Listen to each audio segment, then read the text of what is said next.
ವಿದ್ಯುತ್ ಬಿಲ್ಲನ್ನು ಬಾಕಿ ಉಳಿಸಿಕೊಂಡಂತಹ ಕಾರಣಕ್ಕೆ ಸರ್ಕಾರಿ ಶಾಲೆಗಳಿಗೆ ನೋಟಿಸ್ ಕೊಟ್ಟಂತಹ ಘಟನೆ ನಡೆದಿದೆ ಬಳ್ಳಾರಿಯಲ್ಲಿ ಸರ್ಕಾರಿ ಶಾಲೆಗಳಿಗೆ ಕತ್ತಲೆಯ ಭಾಗ್ಯದ ಸ್ಟೋರಿ ಇದು. ವಿದ್ಯುತ್ ಬಿಲ್ ಬಾಕಿ ಸರ್ಕಾರಿ ಶಾಲೆಗಳಿಗೆ ನೋಟಿಸ್ ಸರ್ವಾಗಿದೆ. ಬಳ್ಳಾರಿ ಜಿಲ್ಲೆಯ 30ಕ್ಕೂ ಅಧಿಕ ಸರ್ಕಾರಿ ಶಾಲೆಗಳಿಗೆ ನೋಟಿಸ್ ಹೋಗಿರುವಂತಹದ್ದು. ಜೆಸ್ಕಾಂ ವಿದ್ಯುತ್ ಕಡಿತದ ನೋಟಿಸ್ಗೆ ಶಿಕ್ಷಕರು ಕಂಗಾಲಾಗ್ಬಿಟ್ಟಿದ್ದಾರೆ. 10,000ಕ್ಕಿಂತ ಹೆಚ್ಚು ಬಿಲ್ಲನ್ನು ಶಾಲೆಗಳು ಉಳಿಸ್ಕೊಂಡಿದ್ದಾವೆ ಅಂತ ಹೇಳಿ ಜೆಸ್ಕಾಂ ಹೇಳ್ತಾ ಇದೆ. ಸರ್ಕಾರಿ ಶಾಲೆಗಳಿಗೆ ಉಚಿತ ವಿದ್ಯುತ್ತು ಅಂತ ಹೇಳಿ ರಾಜ್ಯ ಸರ್ಕಾರ ಹೇಳಿತ್ತು. ಹಳೆ ಬಿಲ್ ಬಾಕಿ ಹೆಸರಿನಲ್ಲಿ ಈಗ ನೋಟಿಸ್ ಕೊಟ್ಟಿದೆ ಜೆಸ್ಕಾಂ ಅನ್ನೋದು ಗೊತ್ತಾಗ್ತಾ ಇದೆ. ಹಾಗಾಗಿ ಬಳ್ಳಾರಿಯ ಸರ್ಕಾರಿ ಶಾಲೆಗಳಿಗೆ ಈಗ ಕತ್ತಲೆಯ ಭಾಗ್ಯ. ಶಿಕ್ಷಕರು ಕಂಗಾಲಾಗ್ತಾ ಇದ್ದಾರೆ, ಪೋಷಕರು ಕಂಗಾಲಾಗ್ತಾ ಇದ್ದಾರೆ. ವಿಪರ್ಯಾಸದ ಸಂಗತಿ ಅಂದರೆ ಡಿಜಿಟಲ್ ಲೈಬ್ರರಿ ಬಗ್ಗೆ, ಶಿಕ್ಷಣ ಕ್ಷೇತ್ರದಲ್ಲಿ ಡಿಜಿಟಲೀಕರಣದ ಬಗ್ಗೆ ರಾಜ್ಯ ಸರ್ಕಾರ ಮಾತನಾಡುತ್ತೆ, ಶಿಕ್ಷಣ ಸಚಿವರು ಮಾತನಾಡ್ತಿದ್ದಾರೆ. ಬಟ್ ಈಗ ಬಳ್ಳಾರಿಯ 30ಕ್ಕೂ ಸರ್ಕಾರಿ ಶಾಲೆಗಳಲ್ಲಿ ಕರೆಂಟ್ ಫೀಸನ್ನು, ಬಿಲ್ಲನ್ನು ಬಾಕಿ ಉಳಿಸ್ಕೊಂಡಿರುವಂತಹ ವಿಚಾರ ಗೊತ್ತಾಗ್ತಾ ಇದೆ.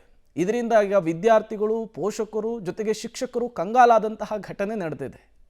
ಒಂದು ಕಡೆ ಸರ್ಕಾರಿ ಶಾಲೆಗಳಿಗೆ ಉಚಿತ ವಿದ್ಯುತ್ ಅಂತ ಸರ್ಕಾರವೇ ಹೇಳುತ್ತೆ, ಮತ್ತೊಂದು ಕಡೆ ಇಲ್ಲಿ ನೋಡಿದರೆ ಈಗ ಕರೆಂಟ್ ಶಾಕ್ ಕೊಡೋದಕ್ಕೆ ಮುಂದಾಗ್ತಿದ್ದಾರೆ ಅಂಥೇಳಿ ಶಿಕ್ಷಕರು ತಮ್ಮ ನೋವನ್ನು ತೋಡ್ಕೊಂಡಿದ್ದಾರೆ.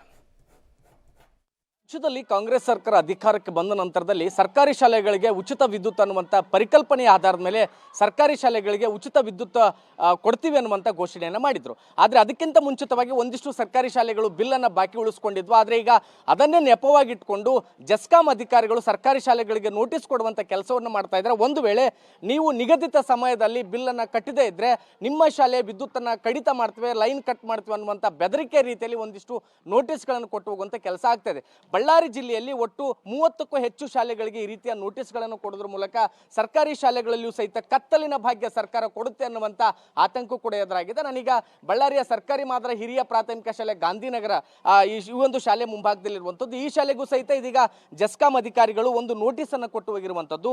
ಅಂದರೆ ಒಟ್ಟು 13,382 ರೂಪಾಯಿ ಬಿಲ್ಲನ್ನು ಈ ಒಂದು ಸರ್ಕಾರಿ ಶಾಲೆಯಲ್ಲಿ ಬಾಕಿ ಉಳಿಸ್ಕೊಂಡಿರುವಂಥದ್ದು. ಅಂದರೆ ಸರ್ಕಾರ ಅಧಿಕೃತವಾಗಿ ಸರ್ಕಾರಿ ಶಾಲೆಗಳಿಗೆ ಉಚಿತ ವಿದ್ಯುತ್ ಅನ್ನುವಂಥ ಘೋಷಣೆಯನ್ನು ಮಾಡೋದಕ್ಕಿಂತ ಮುಂಚಿತವಾಗಿ ಒಂದಿಷ್ಟು ಬ್ಯಾಲೆನ್ಸ್ ಏನಿತ್ತು ಅದನ್ನು ಕಟ್ಟಬೇಕು. ಒಂದು ವೇಳೆ ಕಟ್ಟದೇ ಇದ್ದರೆ ನಿಮ್ಮ ಶಾಲೆ ವಿದ್ಯುತ್ತನ್ನು ನಾವು ಕಡಿತ ಮಾಡ್ತೇವೆ. ಅದಾದಮೇಲೆ ಒಟ್ಟು ಅಂದರೆ ಇಂತಿಷ್ಟು ದಿನಗಳ ಒಳಗೆ ಅದನ್ನು ವಿದ್ಯುತ್ ಸಂಪರ್ಕವನ್ನು ಕಡಿತ ಮಾಡ್ತೇವೆ. ಅದಾದಮೇಲೆ ನೀವೇನಾದರೂ ರೀಡಿಂಗನ್ನು ಮಾಡಿದರೆ, ಅನಧಿಕೃತವಾಗಿ ಸಂಪರ್ಕ ಕಲ್ಪಿಸಿಕೊಂಡರೆ ವಿದ್ಯುತ್ ಕಳ್ಳತನದ ಅಡಿಯಲ್ಲಿ ಕೇಸನ್ನು ದಾಖಲು ಮಾಡಬೇಕಾಗುತ್ತೆ ಅನ್ನುವಂಥ ರೀತಿಯಲ್ಲಿ ಒಂದು ನೋಟಿಸನ್ನು ಕೊಟ್ಟು ಹೋಗಿದ್ದಾರೆ. ಹೀಗಾಗಿ ಸಹಜವಾಗಿ ಸರ್ಕಾರಿ ಶಾಲೆಯ ಶಿಕ್ಷಕರುಗಳಿಗೆ ಇದು ಒಂದು ರೀತಿಯ ಆತಂಕವನ್ನು ಕೂಡ ಹುಟ್ಟಿಸಿದೆ. ಯಾಕಂದರೆ ಶಿಕ್ಷಕರು ಮಕ್ಕಳಿಗೆ ಶಾಲೆಯಲ್ಲಿ ಪಾಠ ಮಾಡಬೇಕು, ಆದರೆ ಅದರ ಹೊರತಾಗಿ ಈ ರೀತಿಯ ನೋಟಿಸ್ಗಳು ಬಂದರೆ ಖಂಡಿತವಾಗಿಯೂ ಕೂಡ ಅವ್ರು ಒಂದಿಷ್ಟು ಆತಂಕಕ್ಕೆ ಒಳಗಾಗ್ತಾರೆ. ನಮ್ಮ ಜೊತೆಗೆ ಇದೀಗ ಶಿಕ್ಷಕರಿದ್ದಾರೆ, ಅಂದರೆ ಈ ಶಾಲೆಯ ಮುಖ್ಯ ಶಿಕ್ಷಕರಿದ್ದಾರೆ, ಅವ್ರು ಮಾತಾಡ್ಸೋಣ. ಸರ್, ಈಗ ನೋಟಿಸ್ ಯಾವಾಗ ಬಂತು, ಎಷ್ಟು ಬ್ಯಾಲೆನ್ಸ್ ಇದೆ, ಮತ್ತು ಈ ನೋಟಿಸ್ ಬಗ್ಗೆ ಏನು ಅಭಿಪ್ರಾಯ ಸರ್? ಈಗ ಸರ್ ನಿನ್ನೆನೇ ನಮಗೆ ನೋಟಿಸನ್ನು ಜಾರಿ ಮಾಡಿದ್ದಾರೆ ಸರ್. ಆದರೆ ನಿನ್ನೆ 13,200 ಚಿಲ್ಲರೆ ರೂಪಾಯಿ ಅಂತೇಳಿ ಬ್ಯಾಲೆನ್ಸ್ ತೋರಿಸಿದೆ. ಆದರೆ ಹಿಂದಿನ ಒಂದು ಬ್ಯಾಲೆನ್ಸಿಗೆ ಬಡ್ಡಿಯನ್ನು, ಅಂದರೆ ಅದಕ್ಕಿಂತ ಮುಂಚಿತವಾಗಿ ನಾನು 6 ತಿಂಗಳ ಮುಂಚೆನೇ ಫ್ರೀ ಕರೆಂಟಿಗಾಗಿ ನಾನು ಅರ್ಜಿಯನ್ನು ಸಲ್ಲಿಸಿ ಅದಕ್ಕೆ ಆನ್ಲೈನ್ನಲ್ಲಿ ಅಪ್ರೂವಲ್ ಮಾಡಿಸ್ಕೊಂಡಿದ್ದೀನಿ ಸರ್. ಈಗ ಅಪ್ರೂವಲ್ ಮಾಡಿಸಿದ ಮೇಲೆ ನೀವು ನೋಟಿಸ್ ಕೊಟ್ಟಿದ್ದಾರೆ? ಹೌದು ಸರ್, ಅಪ್ರೂವಲ್ ಆದಮೇಲೆ ನೋಟಿಸ್ ಕೊಟ್ಟಿದ್ದಾರೆ ಸರ್. ಹೌದು ಸರ್. ಸರ್, ಈಗ ಒಂದು ವೇಳೆ ಈ ರೀತಿ ನೋಟಿಸ್ ಕೊಟ್ಟಿದ್ದಾರೆ, ನಿಮ್ಮ ಮೇಲೆ ಒಂದು ವೇಳೆ ರೀಡಿಂಗ್ ಆದಮೇಲೆ ಕೇಸ್ ಹಾಕ್ತೀವಿ ಅನ್ನುವಂಥದ್ದು ಸಹಜವಾಗಿ ಶಿಕ್ಷಕರಿಗೆ ಒಂದು ರೀತಿ ಭಯ ಅಲ್ವಾ ಸರ್? ಯಾಕೆ ಬೇಕು ನಮಗೆ ಕೇಸ್ ಅನ್ನುವಂಥದ್ದು? ಆದ ಕಾರಣ ಸರ್, ನಿನ್ನೆ ಕೊಟ್ಟಿದ್ದಾರೆ ಸರ್. ಇವಾಗ ನಾವು ಮೇಲಾಧಿಕಾರಿಗಳಿಗೆ ಗಮನಕ್ಕೆ ತರುತ್ತು ಸರ್. ಅವರ ಒಂದು ಮಾರ್ಗದರ್ಶನದ ಪ್ರಕಾರ ನಾವು ಬಿಲ್ ಪೇ ಮಾಡ್ರಿ ಅಂದರೆ ಅನುದಾನ ಬಂದಾಗ ನಾವು ಪೇ ಮಾಡ್ತೀವಿ ಸರ್. ಅಂದ್ರೆ ಈಗ ನಿಮ್ಮಲ್ಲಿ ಈ ಒಂದು 13,000 ಅಮೌಂಟನ್ನು ಕಟ್ಟಲಿಕ್ಕೆ ನಿಮ್ಮಲ್ಲಿ ಬಿಲ್ ಇಲ್ಲ ಸರ್? ಇಲ್ಲ ಸರ್. ಈಗ ಇನ್ನು ಈ ವರ್ಷ ಅನುದಾನ ಬಂದಿಲ್ಲ ಸರ್. ಈ ವರ್ಷ ಅನುದಾನ ಬಂದರೆ ನಾವು ಅದನ್ನು ಪೇ ಮಾಡ್ತೀವಿ ಸರ್. ಸರ್, ಈಗ ಸಾಮಾನ್ಯವಾಗಿ ಬಳ್ಳಾರಿ ಬಿಸಿಲು ಸಿಕ್ಕಾಪಟ್ಟೆ, ಮಕ್ಕಳು ಒಳಗಡೆ ಕೂತ್ಕೊಳ್ತಾರೆ, ಫ್ಯಾನ್ ಬೇಕು, ಕರೆಂಟ್ ಬೇಕು. ಸೊ ಒಂದು ವೇಳೆ ಈ ವಿದ್ಯುತ್ತನ್ನು ಕಟ್ ಮಾಡಿದರೆ ಮಕ್ಕಳಿಗೆ ಯಾವೆಲ್ಲ ಸಮಸ್ಯೆಗಳನ್ನ ಎದುರಿಸಬೇಕಾಗುತ್ತೆ? ನಮ್ಮ ಶಾಲೆ ಬಹಳ ಕತ್ತಲಮಯವಾದಂತಹ ಕೊಠಡಿಗಳನ್ನು ಹೊಂದಿದೆ ಸರ್. ಆದ ಕಾರಣ ಎಲ್ಲ ತರಗತಿ ಕೊಠಡಿಗಳಲ್ಲಿ 2 ಬಲ್ಪ್ಗಳು ಬೇಕೇ ಬೇಕು ಸರ್.